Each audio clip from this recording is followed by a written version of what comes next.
Incoming voice call from Nashrik Shmaz. Hello hi Nimi, happy birthday. Happy birthday ഒക്കെ ശരി തന്നെ. നിങ്ങൾ ആരാന്ന് പറ. ഞാൻ ഇയാളുടെ പപ്പയുടെ ഫ്രണ്ട് അഗസ്റ്റിൻ. പപ്പ പറഞ്ഞിട്ട് വിളിക്കുന്നതാ. പപ്പ എന്നെ വിളിക്കാൻ പറയില്ലല്ലോ. മോളുടെ ബർത്ത്ഡേക്ക് ഗിഫ്റ്റ് വാങ്ങിക്കാൻ പപ്പ 2000 രൂപ നിങ്ങൾക്ക് അയച്ചു തരാൻ പറഞ്ഞിട്ടുണ്ട്. ഞാൻ അത് അയച്ചിട്ടുണ്ട്. അതിന്റെ സ്ക്രീൻഷോട്ട് ഞാൻ വാട്സാപ്പിൽ ഇട്ടിട്ടുണ്ട്. ഒന്ന് നോക്കാമോ? ഓക്കെ ഞാനൊന്ന് നോക്കട്ടെ.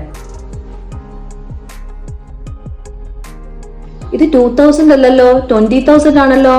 അയ്യോ സോറി മോളെ, മിസ്റ്റേക്ക് പറ്റിയതാ. ആ ബാലൻസ് 18,000 എനിക്കൊന്ന് തിരിച്ചയച്ചു തരാമോ പെട്ടെന്ന് തന്നെ? എന്നാ ഞാനിപ്പം തന്നെ അയച്ചുതരാന്നേ. എന്നാ ശരി, ഓക്കെ.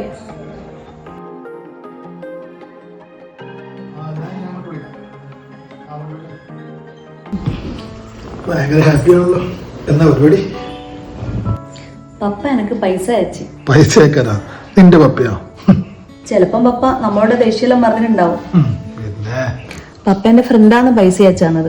പപ്പന്റെ ഫ്രണ്ട് പൈസ അയക്കുന്നു. നോക്കട്ടെ, ഫോൺ നോക്കട്ടെ.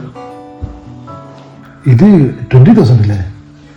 2000 അയക്കേണ്ടത്. ബൈ മിസ്റ്റേക്ക് 20,000 അക്കൗണ്ടിൽ വന്നത്. 18,000 തിരിച്ചയക്കാൻ പറഞ്ഞിട്ടുണ്ട്. ഞാനിപ്പോ അയച്ചു കൊടുക്കുന്ന. ഇതിലെന്തോ പന്തിയുണ്ട്. നീ അയച്ചില്ലല്ലോ? ഇല്ല, അയക്കാൻ പോന്നേ ഉള്ളൂ. നിന്റെ അക്കൗണ്ടിൽ ബാലൻസ് എത്ര ഉണ്ടായിരുന്നു? 25,000. ഒന്ന് ചെക്ക് ചെയ്ത് നോക്കട്ടെ. അയ്യോ, ഇതിൽ 25,000 മാത്രല്ലേ ഉള്ളൂ. കണ്ട, ഞാൻ പറഞ്ഞില്ല എന്തോ ഒരു പന്തിയുണ്ട്. എന്റെ ദൈവമേ, അതങ്ങാ തിരിച്ചയച്ചു പോയിനെങ്കിലോ. ഇതാ അയാള് തിരിച്ചു വിളിക്കണം. എടുക്കട്ടെ, ഫോൺ എടുക്കും. ഹലോ ഹലോ, പൈസ അയച്ചില്ലല്ലോ. ഞാൻ വെയിറ്റ് ചെയ്യുന്നുണ്ട്, പ്ലീസ്.